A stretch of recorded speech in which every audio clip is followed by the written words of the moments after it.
Hey folks, welcome back. Today we'll be looking at kinetic theory, which is the idea that everything's made of tiny particles that are constantly moving. Who's snapping? Trying to make a video in here?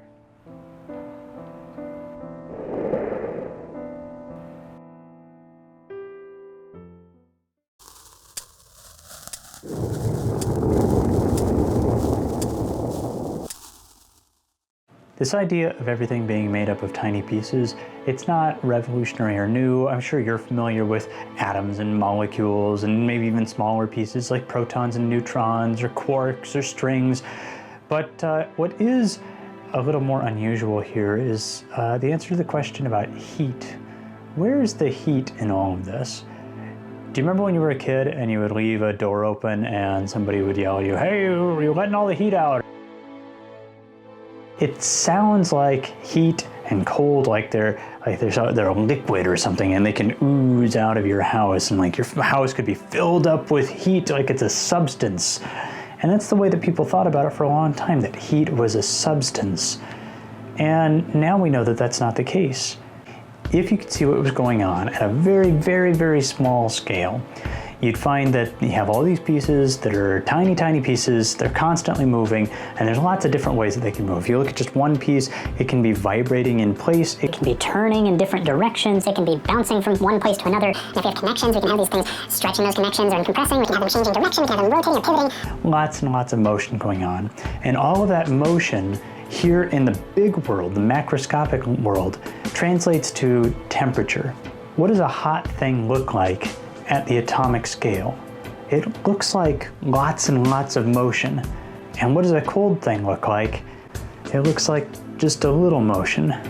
Now let's think for just a minute about states of matter here with all that atomic motion, that movement at the very, very small level. If we have two atoms that are not moving around very much and they have some kind of a connection, so I've got a rubber band stretched here, some kind of a connection between those, we can have motion. Those atoms can kind of jiggle in place here, but we don't see much of a change. So this atom over here, it's not going to end up way over on the other side because it's just not moving enough. There's just sort of jiggling in place. But if we keep adding energy and keep adding motion to these things, eventually they stop maintaining that position. They get a little bit further away from each other and they can kind of change shape a bit. Now that's a transition from a solid to a liquid. Liquids, the atoms are still connected to each other. There's still that force binding things together, but they're moving enough that that bond gets stretched, and so we can have a change in shape. Now, if I keep stretching even further, eventually the rubber band, it snaps. Ow.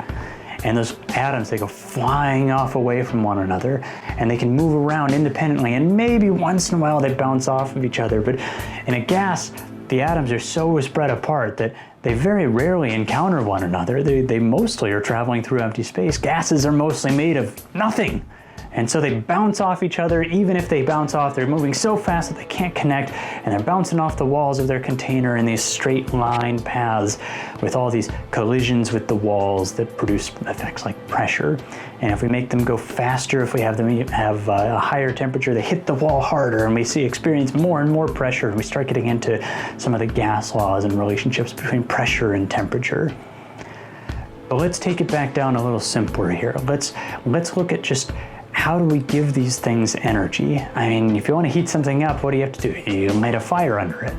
But if all of this is just about motion, then shouldn't we be able to use motion to cause a change in temperature? Well, let's try it out.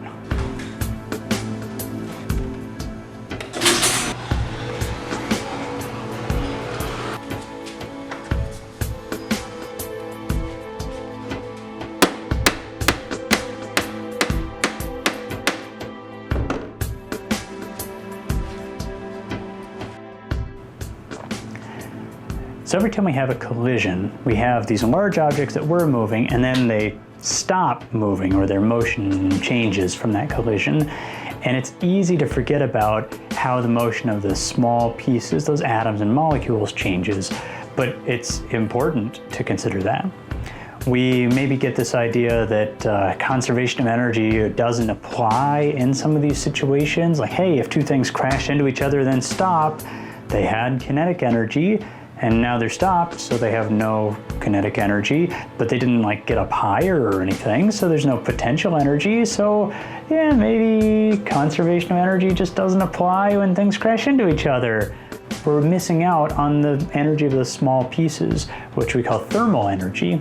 It's just kinetic energy at a really, really small level.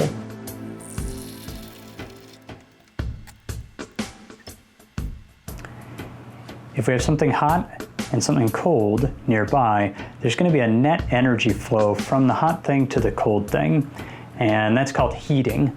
And there's three ways that happens. It's conduction, convection, radiation. And I'll put together a separate video about those three. So check out the link in the description for those.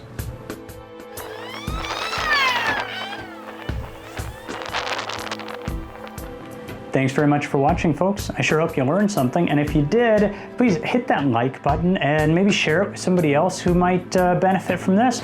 Also, if you think you might get something out of my future videos, hit that subscribe button and click the little bell also so you get notifications when there's a new one. Thank you again. We'll see you in the next one.